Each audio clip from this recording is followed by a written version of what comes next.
ويركست بمنتني مزفترا كابز فترة جميرة ايرخستن ولا حدا ايرخستن زبل عرست حيزنا اينا خنمار قدست قدسان دنقل مريم نسيت قدست عبر زي بالله منكب زي بالله مخانا نزين مردا الآي لبسو لزعبس نزبلون منافقان حسوت ويكا جيغا مخانوتن الصوم زبلون تايدا كريستوس زلوبس سغا نصوح قدوس عبسا زي بلو مخانو نخردا انمهارو لارستي ويركست بمنتن امزفترا ኢየሱስ ክርስቶስ ዝለበሰ ስጋ ነቲ ንጹህ ኣብ ገነት ዝነበረ አዳም ቅድሚ ምውዳቁ ዝነበረ ዳምበር ድሕሪ ምውዳቁ ስጋ ከም ዘይለበሰ እሱ ዝለበሶ አበሳ ዘይብሉ ንጹህ ስጋ ከም ዝኾነ ቅድስት ኦርቶዶክሳዊት ተዋህዶ ቤተክርስቲያን እትምህሮ አስተምህሮ እዚ ስለዚ ነዝም እንትንመሃር በሐፈሻ ናይ ቅድስተ ቅዱሳን ንጽህና ማለት ናይ ክርስቶስ ንጽህና ዘረድእ ስለ ዝኾነ እቶም እንታብሱ አለዋ ዙል መናፍቃኑን ዜሮም ናብ ኢየሱስ ክርስቶስ ዝወደቀ ስጋ ኢለቢሱ ናምባል ክሕደት ስለ ዝኸዱ ነዚ ሁሉ ዝኾነ አፍልጦ ወይርድይት ምን ትህልወና ሼር ግበሩ ሰብስክራይብ ግበሩ ብግቡእ ወይረክሰት በምንትን እምዘፈጠራ ካብ ዝፈጥራ ጀሚራ ይረከሰትን ዝብል አርእስቲ ሒዝና ክንማር ቅድስት ድንግል ማርያም እማ አምላክ እግዚአብሔር አምላክ አቀዲሙ ንዕደሪዮ ክትኮኖ ዝሓርያ ስለ ዝኾነት إذا قدست أدزيا ويركست بمنتن إمزفترا كابز فترة جميرة بولا حدا أي رخصت أيدا قدستي نزهتي أبر زي بالله نبلا بزي نزي تقدس أبون ويركست بمنتن إمزفترا كابز فترة جميرة بولا حدا أي رخصت بمنتاي بدأ أدام بصراحة أبسا أي رخصت بمرجم أدامن نيوان بستوها بمرجمون إسا أي رخصت أيدا إسا نزهتي كمي بنت اجزتنا مريم تفطر ادم وهوان ادم وهوان انت اجزتنا مريم يمستفطروا امه قدست ድንግል ማርያም ወላኳ ካብ አዳም ትወለድ ካብ ዘራ አዳም ተውሳምበር እግዚአብሔር አምላክ አቀባ መንፈስ ቅዱስ ከርሰማ መንፈስ ቅዱስ ካብ ከርሰ አዲያ ስለዝሐለዋ መንፈስ ቅዱስ ካብ ከርሰ አዲያ ስለዝዓቀባ ወይረክሰት በምንትኒ እንዘፈጠራ ካብ ዝፈጥራ ጀሚራ በኋላ ሓደ አይረከሰትን ንብል ነዚ ከመይ رخصت زمزة ببنا أدامي أدام እግዚአብሔር አምላክ ኣብ ገነት ፈጢሩ ምሳንበሮ ወፈጠረ ሰለስተ እፀወ በማእከለ ገነት ይብል እግዚአብሔር አምላክ ሰለስተ እፀዋት ኣብ ገነት ፈጠረ እቲ ሓንቲ እፀ ህይወት እፀ ተሐድሶ እፀ ህይወት እፀ በለስ ከምኡን እፀ ተሐድሶ እንብለን ዘን ሰለስተ እፀዋት ዚአን ፈጠረ ምስ ፈጠረ ንአዳም ካብዛ እፀ በለስ ዚኣ ኣይትብላ እንተ በሊዕኻ ሞት ክትመውት ኢኻ ምስ በሎ አዳም ትእዛዝ ፈጣሪዩ አፍሪሱ ምስበለዐ ናይ ሞት ሞተ በሞተ ስጋ ሞተ ነፍስ ብረደተ መቃብር ረደተ ሲኦል ወረደ ካብዚ ጀሚሮም ከዓ ከምተ ኣብ ሮሜ ምዕራፍ 5:14 ገሊጽዎ ዘሎ ሞት ከዓ ካብ አዳም ጀሚሩ ኣብ ልዕሊ እቶም ዝኣበሱን ዘይኣበሱን ነጊሱ ነበረ ኣብ ልዕሊ ኩሉ ኣብ ልዕሊ ዝኣበሱን ኣብ ልዕሊ ዘይኣበሱን ሞት ነጊሱ ነበረ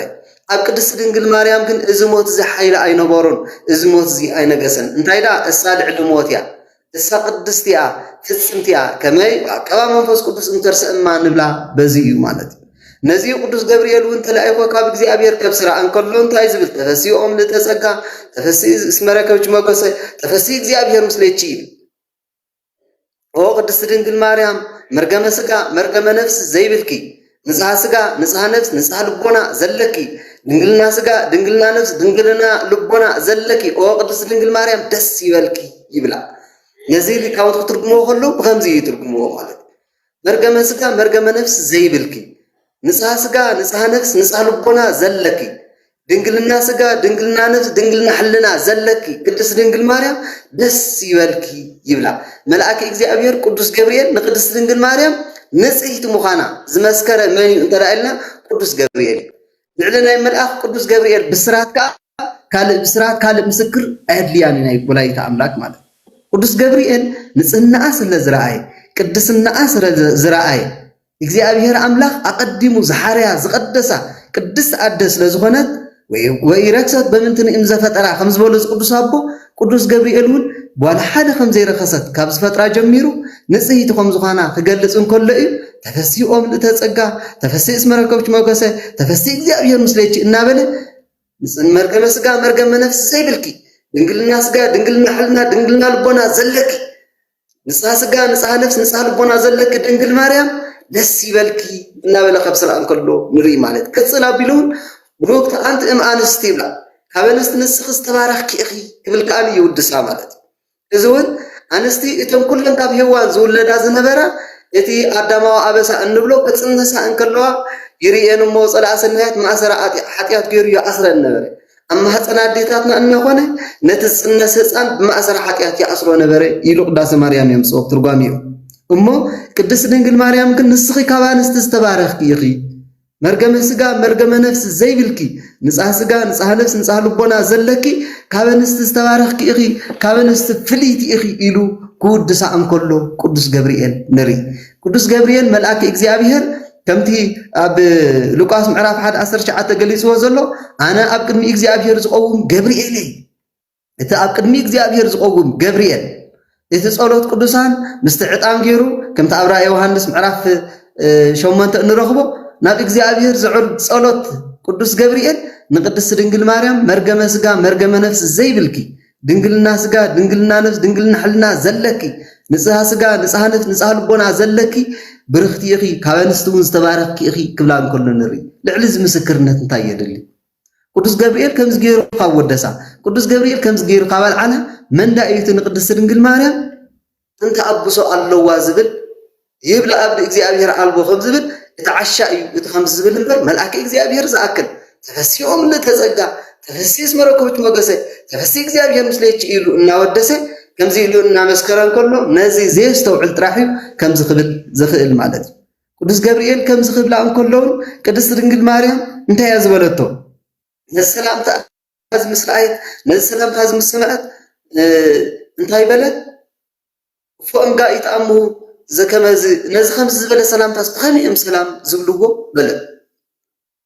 قدس دنقل مريم مالت بخامي أم سلام زبلوه نز خمس زبالة سلام تا سلازي إذا سلام تاز كبيز مزي إذا سلام تاز خميز بلي إتنادي هيوان زسحاتا كيكون زسحتا نزولو إتنادي هيوان زفتنا كيكون زفتنا نزولو بمبان قدس دنقل مريم نز سلام تاز شعن شعقت قبولو أي مرزاتن قديفاتنا بيت مقدس كرت أبيت مقدس فتلي ميلات ورق جيرا الناس فايت كلا كا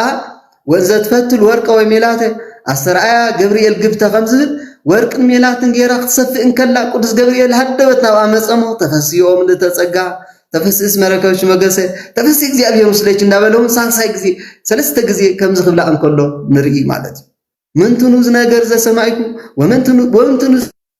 ناقر زريكم ومن تنوز سلام تاز سماعكم إلى نت سلام تاز مسوش شعن شعاي تقبلتهم تايدا إزري أزلخ سلام تاز انتايو إزري أزلخ رئيس انتايو كابيك زي أبي هردي ويس اتندي هيوان زفتني يخون ببال قدس دنقل مريم كتمرمرن كلا نري نزيو هارا قدس باولوس منفس نزبله كله ايتقمون تايدا مرمر زبلنا مالت منفس نزخنه وداسي كنتو رينا منت لبنا كيسدع لب وداسي كنتو منتي لبخن كيسدع بفلاي دك انستيو نزيو قدس دنقل مريم نوداسي كنتو سعيرا እግዚአብሔር አምላክ ዘኽበራን ልዕል ዘበላን እሞ ውዳሴ ከንቱ ክትስዕራ ከም ዝግባእክ መርመር መንፈስ እንተባሃለ መንፈሱ ዳእምበር አይትመርምሩ ዳእምበር አይትእመኑ እሞ ክትምርምራ ከም ዝግባእክ ምክንያቱ ብውዳሴ ከንቱ እዩ ጸላእ ሰናያት ዘኣቱ ነዚ ፈሊጥና ከምቲ እንታይም ዝብሉ ኣብቅኒ ኣቦታትና ኢትስሐቅ ቶማስ እንበለ መጠን በኣፍ እስመ በሰሐቅ ይበውእ ጸላእ ሰናያት ሰይፍ እዩ ቶማስ ብዘይ መጠን ካብ መጠን ንላዕሊ ኣይትስሐቅ بسحق إذا أتو إذا سيف زخنة صلاة سنيات يقولوا مو سيف زخنة صلاة سنيات بسحق صلاة زاتو وداسي كنتو أي تبزحا وداسي كنتو أي تفتوى هيدا منتنو زي نجار زريكو ومنتنو زي سلام تاز سماعكم زبالة قدس دنقل مريم إزري أزلخو رأي انتايو السمع أزلخو سلام تاز انتايو كاب إجزي أبي هردي ناي ملأك إجزي أبي هردي ويسي نايتروكم إلكن كتمرمر خمس قبا إلكم كتمرمر خمس قبا إن مهارلو نقرأ ما قدناي سلازكم إلى أطرحهم سقاي بلد انتايد عبلد أيتي ركبك زنت بسرعة ولد أيتي ركبك زنت بسرعة امد زن ولا زر امد رؤتوته وزن ولا مد وزن ولا مد ንእሲት ጽንሰተ በለት ማለት እዩ ስለዚህ ካበይ ረኺብካ እዚ ከም ዝበለ ሰላምታ በለቶ ቅድስት ድንግል ማርያም ኣበይ ረኺብካዮ እዚ ከም ዝበለ ሰላምታ ኣበይ ኢኻ ረኺብካዮ ብዘይ ዘርኢ ካብ ምድሪ እቶት ብዘይ ሰብኣይ ከዓ ካብ ሰበይቲ ጽንሰት ወይ ከዓ ምጽናስ ካበይ ኢኻ ረኺብካዮ ካበይ ኢኻ ኣምፂእኻዮ ኢላ ነቲ መልአከ እግዚኣብሔር ብሕቶ ከተዋጥሮ እንከላ ቅድስት ድንግል ማርያም ንርኢ ማለት እዩ ስለዚ ኩሉ ግዜ ናይ እግዚኣብሔር ዲ ኣይኮነን ክንምርምር ከም ዝግባአና ንእግረ መገድና ንሪኦ ንመሃረሉ ማለት እዩ ስለዚ ቅዱስ ገብርኤል መልአክ ከምዚ ክብላ እንከሎ ከምዚ በለቶ ከምኡ ኢላቶም ስቃይ በለት እንታይ ዳ ኣነ ድንግል እየ እዚ ከመይ ኢሉ ክኸውን ይኽእል ከመይ ኢልካ ካብ መሬት ብዘይ ዘርኢ እቶት ካብ ሰበይቲ ከዓ ብዘይ ሰብኣይ ንጽናስ ትብል ኣለኻ በለቶ ይብል ማለት እዩ ከምዚ ምስ በለቶ ቅዱስ ገብርኤል ዝበለ ሓደ ነገር እንተሎ ብዛዕባ ንጽህና ቅድስናን ዝኸይድ ሃይለ ቃል ዝበሎ እንተሎ እንታይ እስማ ኣለዎ ነገር ዘይሰኣኖ ንእግዚኣብሔር ዝሰኣኖ ነገር የለን በላ ከምዚ ምስ በላ ግን ይኩነኒ በከመ ትቤለኒ ከምዚ ዝበልካኒ ይኹነለይ በለቶ እሞ ከም ምርኣይ ከም ዓይኒ ከም ምስማዕ ከም እዝንኻ ብቅፅበት እግዚአብሔር አካላዊ ቃል ኣብ ቅድስት ድንግል ማርያም ካብ ስጋ ስጋ ካብ ነፍሳ ነፍስ ወሲዱ ኣብ ኣሓደረ እዚ እንታይ የርእየና ስሙ ኣልቦ ነገር ዘይሰኣኖ ለእግዚአብሔር ዝብል ቃል ቅድስት ድንግል ማርያም ንጽሕቲ ቅድስቲ ኣበር ዘይብላ ምዃና ዘርኢ ሃይለ ቃል ከመይ እንተይልና ከመይ ላ ቅድስት ድንግል ማርያም ኣዳማዊ ኣበሳ ወይ ከዓኒ መርገም ኣዳም መርገመ ስጋ መርገመ ነፍስ ዘይሓለፋ እንተይሉ ስሙ ኣልቦ ነገር ዘይሰኣኖ ለእግዚአብሔር እዚ ትዛዕበየ እንደዚ ስሙ ኣልቦ ነገር ዘይሰኣኖ ለእግዚአብሔር ንእግዚአብሔር ሰኣኖ ነገር የለን ካብ ማህፀን ኣዲኣ እንከላ ሓልይዋ እዩ ካብ ማህፀን ኣዲኣ እንከላ ዓቂብዋ እዩ ከመይ ከመ ሞተ በክሪ እዩ ማለት ከመ ሞተ በክሪ ደቂ እስራኤል ኣብ ግብፅ ኣብ ዝነበሩሉ ግዜ ኣብ ኦሪት ዘፀአት ምዕራፍ 11 ሳብ 12 እንረኽቦ ኣብ ግብፅ ኣብ ዝነበሩሉ ግዜ እግዚአብሔር ኣምላኽ ትእምርትን ተኣምራትን ገይሩ ብኢድ ሙሴ ብዙሕ ትእምርትን ተኣምራትን ገበረ ህዝበይ ስደደለይ ህዝበይ ፈንወለይ በሎ ግና ከዓ ኣያውፅእን የበለ ኣብ መወዳእታ መበል 10 ግና ሞተ በክሪ እግዚአብሔር ኣምፀየ ሞተ በክሪ ካብ ሰብ ክሳብ እንስሳ ኩሎም ናይ ግብፃውያን ክሞቱ እንከለው እስራኤላውያን ትእምርቲ ናይቲ ደም ኣብ መስቀል ኣብቲ ኣፍ ደገ ቤቶም ደም ናይቲ ገንሸል ምስ ገበሩ ግና እቲ ኣይተንከፎምን ኣይለኸፎምን እንታይ ኮይኑ ዘይለኸፎም ስም ኣልቦ ነገር ዘይሰኣኖ ለእግዚአብሔር ስለዚ ናይ ቅድስት ድንግል ማርያም ንጽህና ናይ ቅድስት ድንግል ማርያም ቅድስና ናይ ቅድስት ድንግል ማርያም ፍጽምና ከመይ እዩ እንተይልና ከመ ሞቶ በክሪ ንብል ማለት እዩ ከምቲ ንእስራኤላውያን ከይተንከፎም ከይ ሓደ እኳ ፀጉሪ ርእሶም እኳ ከይተንከፎም እቲ ሞት ንግብፃውያን ዝቐተለ ሞት ኣዳማዊ ኣበሳ ወይ ከዓ መርገመ ስጋ መርገመ ነፍስ ካብ ኣዳም ጀሚሩ ክሳብ ምጽአተ ክርስቶስ ዝነበረ ኣብ ልዕሊኦም እኳ ነጊሱ እንተነበረ ንቅድስት ድንግል ማርያም ግን ኣይተንከፋን ከመይ ማልዎ ነገር ዘይሰኣኖ ለእግዚአብሔር ከመ ሞተ በክሪ ንብሎ ማለት እዚ ካልኣይ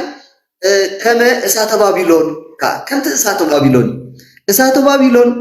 ኣናንያን ኣዛርያን ሚሳኤልን ወይ ሲድራቅ ሚሳቅ አብዲናጎ ናቡከደነፆር እግዚአብሔር አምላኽ እዮም ዘምልኹ ንእግዚአብሔር አምላኽ ኢና እንምልኽ ንኣምላኽ ሰማይን ኣምላኽ ምድርና እንሰግድ ምስ በልዎ ሓዊ አንዲዱ ነቲ ጣዖት ምስ ኣበይዎ ሓዋ አንዲዱ ናብኡ ከእትዎም ሓያላት ናብኦም ሰደደ ይብል እቶም ሓያላት ክድርብይዎም ኣብ ዝመፁሉ ግዜ ንኣናንያን ኣዛርያን ሚሳኤልን ናብቲ እቶን እሳት ደርበይዎም እቶም ናብኡ ዝደርበዩ እቲ ሃፈስታ ናቲ እሳት ኣቃፀሎም አንደዶም ሽዑ ሞቱ ይብል ኣናንያን ኣዛርያን ሚሳኤልን ግን ኣብቲ እቶን እሳት ከለው ፀጉሪ ርእሶም እኳ ኣይቀረረትን ኣይተተንከፉ እዚ እንታይ የርእየና ስሙ ኣልቦ ነገር ዘይሰኣኖ ለእግዚአብሔር ናይ ቅድስት ድንግል ማርያም ንጽህና ናይ ቅድስት ድንግል ማርያም ቅድስና ናይ ቅድስት ድንግል ማርያም ፍጽምና ድማ ኣዳማዊ ኣበሳ መርገመ ስጋ መርገመ ነፍስ ዘይተንከፋ ብኸመይ እዩ እንተይልካ ከም እሳተ ባቢሎን ከምቲ እሳተ ባቢሎን ንኣናንያን ንኣዛርያን ሚሳኤልን ዘይተንከፎም ነቶም ዝድርብይዎ ዝነበሩ ነቶም ዝደርበይዎም ኣጓዝ ግና ተሃፈስታ ዝቐተሎም መርገመ ስጋ መርገመ ነፍስ ኣብ ኩሎም ደቂ ኣዳም እኳ ነጊሱ እንተነበረ ንኩሎም እውን ሞተ ስጋ ሞተ ነፍስ ብርደተ መቃብር ብርደተ ሲኦል ዝውርዶም እንተነበረ ንቅድስት ድንግል ማርያም ግን ኣይተንከፋን ከመይ ኢሉ ከመ እሳተ ባቢሎን ከምቲ እሳተ ባቢሎን ንኣናንያን ኣዛርያን ሚሳኤልን ንሲድራቅን ሚሳቅን አብዲናጎን ዘይተንከፎም ከምኡ ከዓ ንቅድስት ድንግል ማርያም ኣይተንከፋን ኢልና እንብሎ በዚ እዩ ማለት ስለዚ ነዚ እዩ እንታይ ንብል አልብች ነብሪ ወእምንቲ ንበላዕሊች ፀይ እህቴ መልአት እምሊባኖስ ክብል ጥበበኛ ሰሎሞን ዝበለውን ነዚ ማለት አልብች ነብሪ ነውር ዘይብልኪ ሕፍት ዘይብልኪ መንቅብ ዘይብልኪ አንተ ሓፍተ መርዓተ ካብ ሊባኖስ ውፂ ይብላ ጥበበኛ ሰሎሞን ኣብቲ ሓጢአት ነጊሱሉ ሞት ኣብ ልዕሊ ሰብ ሰልጢኑሉ ዝነበረ ዘመን ነውር ዘይብላ ሕፍቲ ዘይብላ ኣበር ዘይብላ ኮይና ዝተረኸበት መንያ እንተይልና ቅድስት ድንግል ማርያም ነዚያ እዩ ሰሎሞን እውን አልብች ነውር ወእምንቲ ንበላዕሊች እህቴ መርዓት ፀይ እም ሊባኖስ ሓፍተ መርዓተ ካብ ሊባኖስ ውፂ ዝብላ ዝነበረ ምንም ኣበሳ ዘይነበራ ምንም ጥንተ ኣቡሶ ዘይተንከፋ ቅድስት ዝኾነት ቅድስት ድንግል ማርያም ስለ ዝኾነት እያ እማ ኣሕዋተ ነዚ ቅዱስ ኣቦውን ወኢረክሰት በምንትን እምዘፈጠራ ካብ ዝፈጥራ ጀሚራ ወላ ሓደ ኣይረኸሰትን እግዚአብሔር ሓሊዋ እዩ ወኣቀባ መንፈስ ቅዱስ ከርሰ እማ ካብ ከርሰ ኣዲኣ ጀሚሩ እግዚአብሔር ሓሊዋ እዩ እግዚአብሔር ዓቂብዋ እዩ ዝብሎ ነዚ እውን ኣብ ባህር ያቆስ ምስኦም ክሓብር እንከሎ ኣብ ውዳሴ ማርያም ናይ ረቡዕ እንታይ እዩ ዝብል ከብካብ ንጹህ ወመርአ ቅዱስ ነፀረ ኣብ እምሰማይ ወይረከበ ዘከማቺ ፈነወ ወህዶ ወተሰባ ምን የቺር ኣብ ናይ ረቡዕ ውዳሴ ማርያም እግዚአብሔር አምላክ ካብ ሰማይ ረአየ ይብል እግዚአብሔር አምላክ ካብ ሰማይ ረአየ ነገር ግን ንዓኸ እትመስል ኣይረኸበን ስለዚ ነቲ ወዱ ከዓ ካብ ስጋ ክስጋ ካብ ነፍሲ ነፍሲ ክወስድ ክዋሃድ ፈነዎ ለኣኾ ይብል እሞ ስለዚ ኣብ ባህርያ ቅዱስ ኤፍሬም ሴራዊ እንታይ ዝብል ዘሎ እስኺ ንጽህቲ ኢኺ ከማኺ ዝበለ ንጽህቲ እግዚአብሔር ኣይረኸበን ነዚ ቅዱስ ገብርኤል ብሩክቲ ኣንቲ እምኣንስት ካብ ኣንስቲ ንስኺ ዝተባረኽኪ ኢኺ ንስኺ ፍልይቲ ኢኺ ንስኺ ንጽህቲ ኢኺ እሞ እግዚአብሔር ከማኺ ዝበለ ኣብ ምድሪ ኣይረኸበን ስለ ዘይረኸበ ከዓ ነቲ ሓደ ወዱ ንኢየሱስ ክርስቶስ ንኣካላዊ ቃል ካብ ስጋ ክስጋ ካብ ነፍሲ ክነፍሲ ወሲዱ ተዋሂዱ ኩለት ናባኺ ለኣኾ ዝብሎ ነዚ እሞ ንጽህት ኣበር ዘይብላ ቅድስቲ ስለ ዝኾነት በዚ ለኣኾ እናበለ ቅዱስ ኤፍሬም ሴራዊ እውን ኣብዚ ይሓብር ኣብ ባህር ያቆስ እውን ኣብዚ ክመፅእ እንከሎ እንታይ ዝብል እግዚአብሔር ለሊሁ ወሰበ ርእየ ንጽህናቺ ፈነወ መልአኮ ብርሃናዊ ዘስሙ ገብርኤል ወይበለቺ መንፈስ ቅዱስ ይመጽእ ላዕሌቺ ወኃይለ ልዑል ይጸለቺ ዘኒ ይትወለድ እምኔቺ ቅዱስ ውእቱ እናበለ ገሊጽዎ ዘለው ነዚ እዩ ማለት እዩ ኣብ ባህር ያቆስ እግዚአብሔር ንባዕሉ ካብ ሰማይ ምስ ጠመተ ይብል ምስ ረአየ ንዓኺ ትመስል ንጽህቲ ኣይረኸበን እሞ ነቲ ብርሃናዊ ዝኾነ መልአኹ ንቅዱስ ገብርኤል ናባኹ ለኣኾ ቅዱስ ገብርኤል መፂኡ ከዓኒ መንፈስ ቅዱስ ኣብ ልዕሊ ክሓድር እዩ ሓይለ ልዑሉን ከጽለልኪ እዩ በላ እናበለ ይገልጹ እግዚአብሔር ንጽህቲ ቅድስቲ ኣበር ዘይብላ ምስ ረኸበ ናብ ቅድስቲ ድንግል ማርያም ንመልአኹ ንቅዱስ ገብርኤል ከብስራ ለኣኹ ነዚ እቲ ቅዱስ ኣቦው ወኢረክሰት በምንትን እምዘፈጠራ ካብ ዝፈጥራ ጀሚራ ስለ ዘይረኸሰት ኣዳማዊ ኣበሳ ማለት መርገመ ስጋ መርገመ ነፍሲ ስለ ዘይብላ ንጽሐ ነፍሲ ንጽሐ ስጋ ንጽሐ ልቦና ዘለዋ ስለ ዝኾነት እግዚአብሔር ኣምላኽ ንጽህቲ ኮይና ምስ ረኣያ ናብኣ ነቲ ሓደ ወዱ ንኢየሱስ ክርስቶስ ካብኣ ክውለድ ካብ ስጋኣ ስጋ ካብ ነፍሳ ነፍሲ ወሲዱ ክውለድ ለኣኾ ዝብለና ነዚ እውን ሐዋርያ ቅዱስ ጳውሎስ ናይ ነቢይ ኢሳይያስ ኣምፂኡ ከብል እንከሎ እንታይ ዝብል እግዚአብሔር ጸባኦት እመእያት ቻቺ እመእያት ረፈ ለነ ከመ ሶዶም እንኮነ ከመ ገሞራ መሰልና ይብል እግዚአብሔር ጸባኦት ንዓኺ እንተዘይ ሓድገልና ነይሩ ይብል ከም ሶዶም ምኾንና ንጎሞራውን መሰልና እግዚአብሔር ግን ንዓኺ ንጽህቲ ዘገደፈልና ኢሉ ኣብ ሮሚ ገሊጽዎ ዘሎ ሐዋርያ ቅዱስ ጳውሎስ ምዕራፍ 10 እውን ካብ ናይ ነቢይ ኢሳይያስ ምዕራፍ 1:9 ዘሎ ሃይለ ቃል ኣምፂኡ ወ እግዚአብሔር ንቅድስት ድንግል ማርያም ንጽህቲ ዘርኢ እግዚአብሔር ንቅድስት ድንግል ማርያም ኣበር ዘይብላ መንቅብ ዘይብላ ዘርኢ እንተዘይ ሓድገልና ነይሩ ከም ሶዶም ምኾንና ንጎሞራውን መሰልና ሶዶምን ጎሞራን ብሰንኪ ሓጢአተን ብሰንኪ ርክሰተን ዝጠፍኣ ከተማታት እዮም እሞ ንሕና እውን ብሰንኪ ኣዳማዊ ኣበሳን ብሰንኪ መርገመ ስጋን መርገመ ነፍስን ምጠፋእና ነርና እግዚአብሔር ግን ንዓኣ ስለ ዝሓደገልና እግዚአብሔር ንቅድስት ድንግል ማርያም ስለ ዝሓደገልና እወ ንሕና ካብ ሞት ኣምሊጥና ኣብ ልዕሊ ሞት ድማ ኣይትየ እንከ ቀኖተከ ሞት ወኣይትየ እንከ መውየተከ ሲኦል ክንብል በቃዕና ሞት ሓይልኻ ኣብየሎ ሲኦል ዓወትካ ኣብያሎ ኢልና ኣብ ልዕሊ ሞትን ኣብ ልዕሊ ሲኦልን ክንነግስ ንሞትን ንሲኦልን ክንኩንን ዝበቃዕና ናይ ቅድስት ድንግል ማርያም ንጽሕት ዘርኢ ኣበር ዘይብላ መንቅብ ዘይብላ እግዚአብሔር አምላክ ስለ ዝሓደገልና ነዚ ኣቦታትና ኣብ ማህሌተ ጽጌ እንታይ እዮም ዝብሉ እግዚአብሔር ከመ ሶዶም እንኮነ ወከመ ጎሞራ እመሰልነ እግዚአብሔር ቻች እመያ ትረፈለነ በትረ ተአምር ማርያም እንተ ጸገይች መድህነ ኣንቲ በትረ ተአምር ዝኾንክ ማርያም ንመድህን ንኢየሱስ ክርስቶስ ዝጸገይች ማለት ዝወለድኪ እግዚአብሔር ንዓኺ እንተ ዘይሓድገልና ከም ሶዶም ምኾንና ንጎሞራውን መመሰልና ክብል የምጻእ ይቤ ይመጻይኩ ጸውዕ ጻድቃነ አላ ለንስሓ ኃጥኣነ ኣነ ንጻድቃን ክጽውዕ ዝመጻእኹ ኣይምሰልኩም ታይዳ ንሓጥኣን ንስሓ እምበር ኢሉ የምጾ እሳ በትር ተአምር ንመድሓኒና ንኢየሱስ ክርስቶስ ዝወለደት ዝፈረየት ቅድስት ድንግል ማርያም መርገመ ሥጋ መርገመ ነፍስ ዘይብላ ንጽሕት ቅድስቲ እሞ ነዚ እግዚአብሔር አጽየነወ ሰሜነ ወደቡበ ምዕራበ ወምስራቀ አዜበ እናበለ ገሊጽዎ ዘሎ እግዚአብሔር ደቡብን ሰሜንን ደቡብን ምብራቅን ምዕራብን በቶም ንኡሳት ማእዝናኑን እግዚአብሔር ጫነወ ይብል ግን ከኣኒ ንዓኡ ዝስሕቦ ካልእ ኣይረኸበን ወሰምረ መዓዛ ዚኣቺ ይብላ መዓዛ ናትኪ መዓዛ ናትኪ ቅድስና ናትኪ ንጽህና ናትኪ ልዕልና ግና ሰሓቦ ባህ በሎ ክብል ኣባ ሕርያቆስ ገሊጽዋ ዘሎ በዚ እሞ ቅድስት ድንግል ማርያም ወለ እግዚአብሔር ኢየሱስ ክርስቶስ አካላዊ ቃል ካብ ስጋ ስጋ ካብ ነፍሳ ነፍስ መጽ ወሲዱ ኣብ ኣኹ ውለድ ዝመረጸሉ ምኽንያት መዓዛኣ ማለት ንጽህናኣ ቅድስናኣ ፍጽምናኣ ስለ ዝሰሓቦ ባህ ስለ ዝበሎ እሞ እዛ ቅድስቲ ኣደ እዚኣ ንጽሕት መንቅብ ዘይብላ ኣበር ዘይብላ እግዚአብሔር ስለ ዝሓደገና ክብርን ምስጋናን ንእግዚአብሔር ይኹኖ እሞ ምንታይ ደኣ ቅዱስ ያሬድ ኣብ መልክዓ ኣብ ኪዳነ ምህረት ናይ ድጓ ወይ ከዓኒ ኣቆቋም ናይ ኪዳነ ምህረት የካቲት እንተርኢና እንታይ ዝብል አንጽዮ ስጋ አደረ ለአሊሃ አንጽዮ ስጋ አደረ ለአሊሃ ዝብል ደኣ ከመይ ምክንያቱ እቶም መናፍቃን ወይ ከዓ እዞም ጅጉያነ ልብ እንታይ ይብሉ እዮም አንጽዮ ስጋ እዩ ኣብ ሓዲሩ ዝብሉ ኣለዉ ከመይ እዩ ቅዱስ ያሬድ ከም ዝበለ ዝብሰብ ክህሉ ይኽእል ይኸውን አንጽዮ ስጋ አደረ ለአሊሃ ክብል እንከሎ አንጽዮ ክብል እንከሎ ኣኽቢሩ ማለት እዩ ወነጽሖ ለፈርዖን ከም ዝብል ንጽን ፈርዖን ካብ መንበሩ ደርበዮ ከም ዝብል ማለት ንፈርዖን እግዚአብሔር አምላክ ሓይለይ ከርየ ዘምጻእኹኻ ይብሎ እሞ ካብቲ መንበሩ ካብቲ ናይ ክብሪ መንበሩ ከዓ ደርበዮ ይብል እሞ አንጽዮ ማለት ኣኽቢሩ ስጋኣ ሓደረ ኣብ ልዕሊኣ ቀዲሶ ቀደሰ ማህደሩ ልዕል ክብል ከለውን ማህደሩ ልዕል ክብል ከለውን ማህደሩ እግዚአብሔር ነታ ማህደሩ ዝኾነት ንቅድስት ድንግል ማርያም ኣኽበረ ማለት እዩ እምበር ንሳ መርገመ ሥጋ መርገመ ነፍስ ሃልይዋ አንጽሁ ቀዲሱ ኣብ ሓዲሩ ማለት ኣይኮነን እንታይ ደኣ ኣኽቢሩ ስጋኣ ሓደረ ኣብ ልዕሊኣ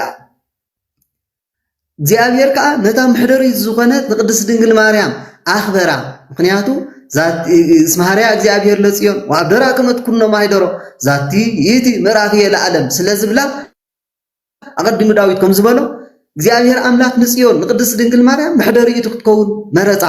ንሳ ከኣኒ ዛቲ ይእቲ ምዕራፍየ ለዓለም እዚኣ ከኣኒ ዘለዓለም ምዕረፊት እያ ምሕደሪት እያ በላ ይብል እሞ ስለዚ ኣኽቢሩ ስጋኣ ሓደረ ኣብ ልዕሊኣ ክብል ስለ ዝደለየ እምበር ንሳ እንተ ኣብሶ ወይ ኣዳማዊ መርገም ኣዳማዊ ኣበሳ ስለ ዘለዋ አንጽሁ ኣብ ሓዲሩ ማለት ኣይኮን ከምኡ እንተዝኸውን እሞ ከመይ ኢሉ እቲ መልአክ እግዚአብሔር ቅዱስ ገብርኤል እቲ ኣብ ቅድሚ እግዚአብሔር ዝቐውም መልአክ ከመይ ኢሉ ተፈሲኦም ለተጸጋ ተፈሲ ስመረከብች መገሰ ተፈሲ እግዚአብሔር ምስለች እናበለ ንቅድስት ድንግል ማርያም መርገመ ሥጋ መርገመ ነፍስ ዘይብልኪ ንጽሐ ሥጋ ንጽሐ ነፍስ ንጽሐ ልቦና ዘለኪ ድንግልና ሥጋ ድንግልና ነፍስ ድንግልና ሕልና ዘለኪ ኦ ቅድስት ድንግል ማርያም ደስ ይበልኪ ከመይ ኢሉ ምበለ ኣሕዋቴ እምበኣር ኩሉ ግዜ ፊደል ይቀትል መንፈስ ያው ገብር እሞ ብሰንኪ ፊደል ዝጠፍኡ ብዙሓት እዮም ስለዚ እቶም መደናገርቲ ነዚ ክብሉ እንከሎ ንዕኦም ሰሚዕኩም ከይትጋገዩ አንጽዮ ስጋ ሃደረ ለአሊሃ ማለት ኣኽቢሩ ስጋኣ ሓደረ ኣብ ልዕሊኣ ማለት እዩ እምበር ንሳ እግዚአብሔር አምላክ ኣቐዲሙ ዘንጽሓ ኣቐዲሙ ዝቀደሳ ኣቐዲሙ ንምዕኡ ምሕደሪ ክትከውን ብመንፈስ ቅዱስ ገይሩ ዝሓለዋ ክፈጥራ እንከሎ ንጽህቲ ገይሩ ዝፈጠራ እያ ቅድስት ድንግል ማርያም ነዚ እንታይ ዝብል እግዚአብሔር አብይ ዘለዓለም ዘላኮለ ሰብ እንበለው ሙስና ዝብሎ ነዚ እግዚአብሔር ንወዲ ሰብ ብዘይ አበሳ መንቅብ ዘይብሉ አበር ዘይብሉ ገይሩ ዝፈጠሮ እሱን ዘለዓለም ዓብይ ይብሉሞ ቅድስት ድንግል ማርያም አማህፀና ዲያ እንከላ አቀዲሙ አብ ሕቁ አዳም እንከላ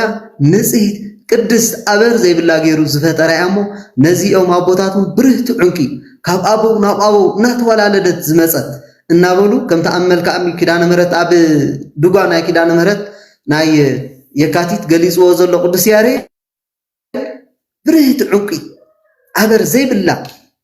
ዘይትጽልምት መንቅብ ዘይብላ ብርህቲ ዕንቂ ቅድስት ድንግል ማርያም ያ እሞ ነዚ ቅዱስ አቦው ወይረክሰት በምንትኒ እምዘፈጠራ ካብ ዝፈጥራ ጀሚራ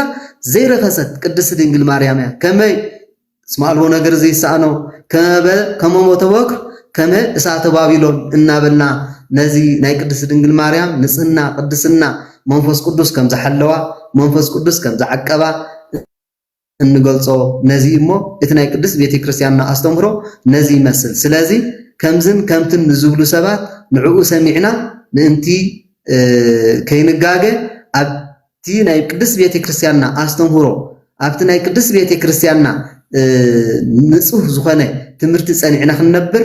እዚ ናይ እግዚአብሔር ቅዱስ ፍቃድ ይኹነልና ወይ ረክሰት በምንትኒ እምዘፈጠራ ካብ ዝፈጥራ ጀሚራ ኣይረከሰትን